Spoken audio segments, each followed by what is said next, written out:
Organisation exceptionnelle, récompense à la hauteur des attentes et spectacle au rendez-vous. Le palais polyvalent des sports de Yaoundé était en effervescence ce 21 juin pour la clôture de l'acte 5 de ce tournoi national de vacances.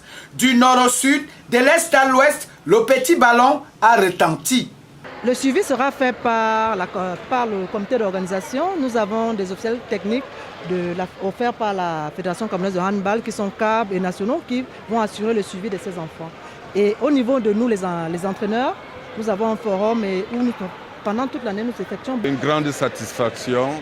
Nous avons eu droit à 2 très belles finales. La finale des garçons, c'était pratiquement à l'arraché. Et puis, à mon avis, il y a un travail très important qui est réalisé au niveau de chaque région. Et je pense qu'il y va du bien pour le handball.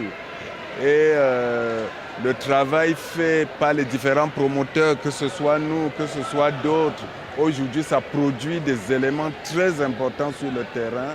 Et je pense qu'en termes de relève, avec ce handball qui bat de l'aile, c'est vraiment un élément de satisfaction. Donner l'opportunité à ces jeunes qui souhaitent se mouvoir, tel est le but de ces retrouvailles entre les différents centres de formation. Au-delà des résultats, les principaux acteurs se réjouissent de leur performance. Ils sont venus au stade avec un complexe de supériorité.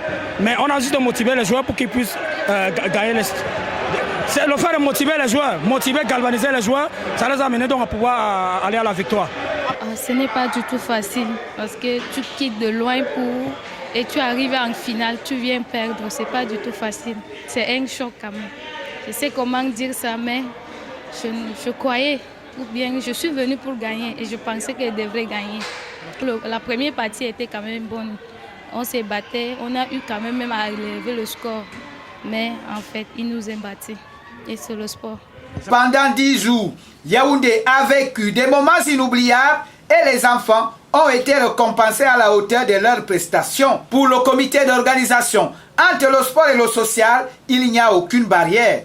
Nous allons chercher sans publicité certaines entreprises de la place, la Fondation Andesico déjà, Total, Nestlé, beaucoup de gens nous viennent en aide pour pouvoir soutenir ces enfants. Vous savez, nourrir des enfants pendant une dizaine de jours en donnant sensiblement 1400-1500 plats aux enfants en une journée, c'est pas évident. Leur faire dormir, leur faire manger, 3 repas par jour, c'est pas évident. On est obligé d'aller chercher certaines personnes pour venir nous soutenir vraiment dans ce que nous faisons. Ça, c'est pas évident. Maintenant, pour la rentrée scolaire, certaines entreprises de la place nous permettent de pouvoir, comme vous avez dit, permettre à ces enfants de retourner avec quelques fournitures scolaires que nous donnons pour aller commencer l'année scolaire vraiment en étant content. On le sait, pour réussir, ce n'est pas le point de départ qui compte, mais la hauteur que l'on vise.